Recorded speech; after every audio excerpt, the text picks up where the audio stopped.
en accompagnant à travers une pétition la possibilité qu'un Martiniquais comme nous puisse, même s'il s'agissait d'une affaire juridique, puisse s'exprimer.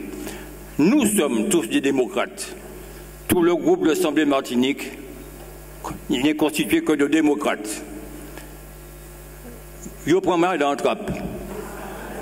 Et à travers ça, je me retrouve sur une liste, alors que j'ai toujours entendu, écouté, réfléchi, et aujourd'hui, capable de prendre une décision, depuis longtemps, d'accompagner Alfred Magellan, Claude Lise, et aujourd'hui le Grand Assemblée Martinique.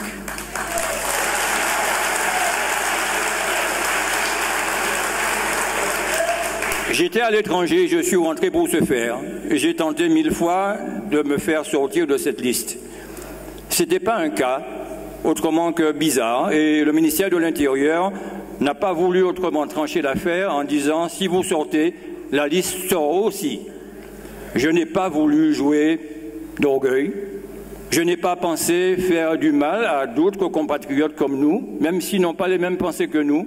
J'ai préféré considérer que c'est une occasion pour moi de me présenter devant vous et d'affirmer mes convictions et de les affirmer pour le Grand Assemblée Martinique.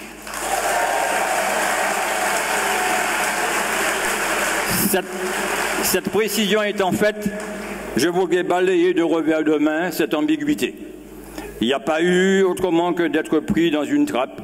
Mais voilà ce que c'est que de vouloir aider certains amis. Mais ce n'est pas grave. Il vaut mieux avoir des ennemis plutôt que d'avoir des amis. Ma deuxième position dans ma présentation, c'est de me situer là parmi vous. Parce que je ne suis pas un politique. Je suis un professionnel de santé. Et tous les jours, je vois la souffrance des mères de famille, la souffrance des gamins que j'ai mis au monde, la souffrance de ceux qui aujourd'hui se demandent comment et où on va pour demain.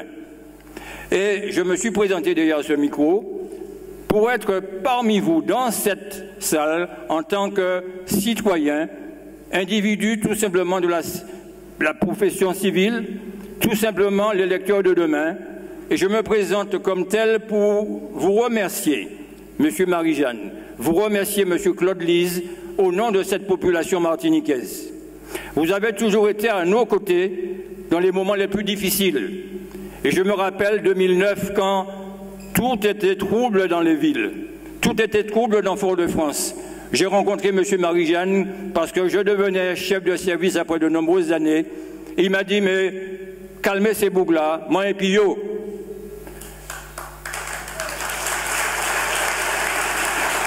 Je l'ai revu une autre fois et il me dit, mais Doc, vous savez comment aider yo en l'eau pour construire la MFME, pour construire et finir Mangovulsin. Mais personne ne m'a dit ça. Et il s'est rapproché de mon oreille, comme il le fait, mais les qui parlent en oreilles, c'est parce qu'il les connaît franchement en oreilles. Et il dit, moi, Doc, personne ne m'a dit ça, mais ça va être chouillot. Moi, je fais ça pour les Martiniquais et les Martiniquaises.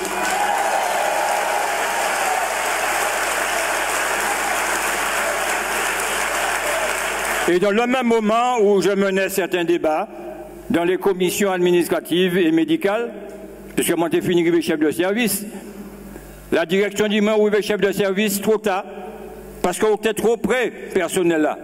Si on était différent, nous devons mettre au chef. Mais si vous comprenez, vous pouvez mettre mon chef et pourquoi chef moi par l'arrière-train.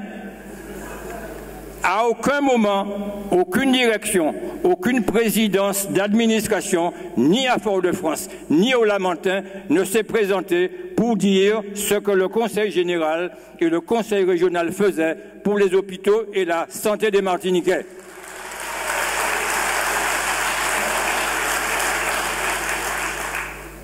Je me suis installé il y a 40 ans. C'est la première fois que je me présente. Je ne suis pas un politique. Je suis un homme du peuple et je voudrais qu'on m'accorde de pouvoir finir mon discours pour que tout le monde entende ce qu'il doit entendre ce soir.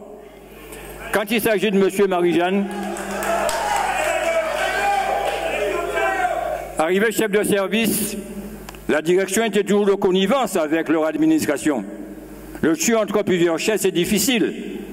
Seulement, Il s'agissait de mener ce service pour que les Martiniquais et les Martiniquaises qui acceptaient de venir accoucher et se faire suivre dans cette maternité soient suivis dans de bonnes conditions. Monsieur Marie-Jeanne, sur un coup de fil à 9 h du matin, je lui apprenais qu'il fallait que je fasse partir des sages-femmes à Saint-Martin, parce que là-bas, il y avait le premier congrès international pour la mesure de la nuque fétale. Pour que vous, enceintes, que vous n'ayez pas à mener à bien et à terme des enfants trisomiques, il fallait absolument que quelqu'un puisse s'initier, se former pour ce faire. La direction avait privilégié le départ de médecins. Je me suis opposé, j'ai appelé M. Marie-Jeanne et lorsqu'il m'a compris, à 10 h à la maternité du Lamentin, il y avait Mme Nguela Lise. À 17 h, M. Marie-Jeanne faisait voter de quoi faire partir ces sages-femmes qui aujourd'hui, elles sont dans la salle, mais timides, ont un diplôme.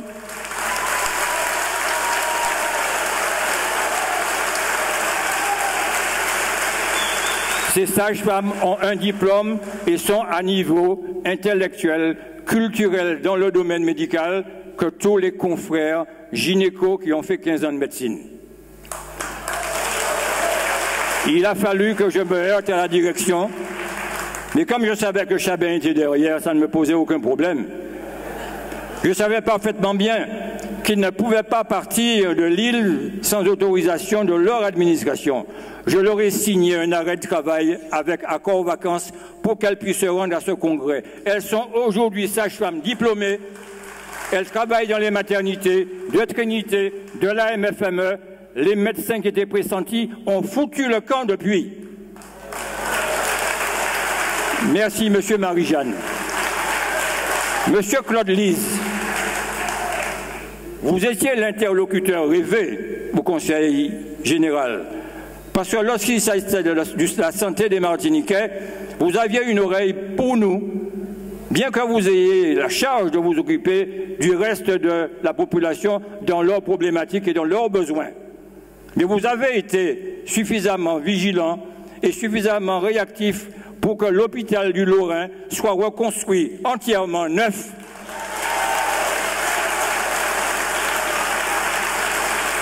C'est à votre initiative qu'a été mis en place la télésurveillance de nos mamies et de nos papis. Quand nous sommes au cinéma à la plage et quand nous circulons, il faut bien qu'elles soient protégées. Merci, Monsieur Claude Lise, d'avoir mis à leur disposition un moyen de les surveiller. Vous avez mis en place l'accueil familial. Les accueils, des familles d'accueil. Parce qu'il y a des mamies qui n'ont pas eu la chance d'avoir des enfants. On ne peut pas les abandonner. Des familles d'accueil servent aussi à ça. Et elles sont bien entourées. Et elles sont bien contentes d'avoir une main tendue. Vous avez mis en place le plan gérontologique où il s'agissait avec l'État, les responsables d'associations autour du concept vieillesse, de faire en sorte qu'il y ait de quoi faire des prospections, mettre en perspective tout ce qui nous menace demain, en particulier la maladie d'Alzheimer. On devient Alzheimer de plus en plus tôt. Il est important de savoir qui de nous sera vieux demain. Merci, monsieur, d'avoir pensé à ça. Ça a été mis en place pour un certain nombre d'années. Rien n'a été fait depuis. Rien n'a été fait depuis. Maintenant, s'agissant de ma position, il s'agit aujourd'hui d'un moment grave et un enjeu important pour la gestion de demain de notre denier et de nos comportements, voire de notre évolution. Mais pour devenir une nation, il faut d'abord devenir un peuple instruit, un peuple construit, un peuple responsable. Ailleurs, je n'ai vu que des présidents, je n'ai vu que des directeurs, je n'ai jamais vu d'instructeurs, je n'ai jamais vu qui que ce soit abandonner sa famille, abandonner son travail, abandonner son temps de libre pour venir sur les radios, sur les télés ou dans les commissions instruire ce peuple. Je m'appelle Dr Daniel, C'est mon nom de scène, ça n'est que mon prénom, parce qu'à l'époque, on m'interdisait de pouvoir me présenter, parce que ça ferait de la publicité. Mais Feu Legendry, qui était un homme de cœur, m'a dit « Daniel, fous tes faits, parce que nous besoin ça ». Et mon confrère tout à l'heure, le docteur Douton, j'étais content de l'écouter, parce que c'est un aîné, c'est quelqu'un qui m'a pris dans ses bras et qui m'a montré le chemin. Merci, merci beaucoup.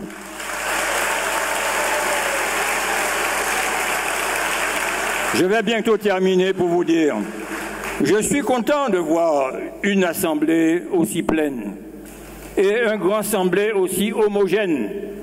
Vous savez, l'amitié même en politique, c'est comme le vin, il n'y a pas de mélange de genres.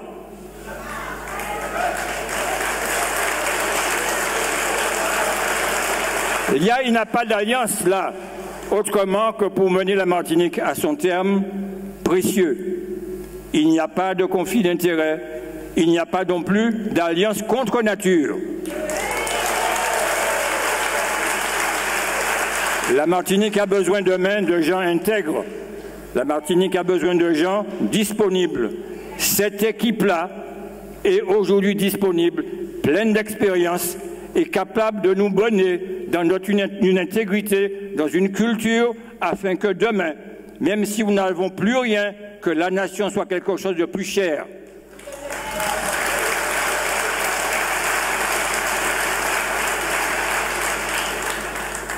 On me dit toujours parler beaucoup, je voudrais bien m'arrêter en vous remerciant tous d'être derrière cette équipe. Parce que je n'ai aucun doute, nul doute que le soir des élections, vous serez tous là où il faut, derrière le CTM avec le Grand Assemblée Martinique. Merci beaucoup.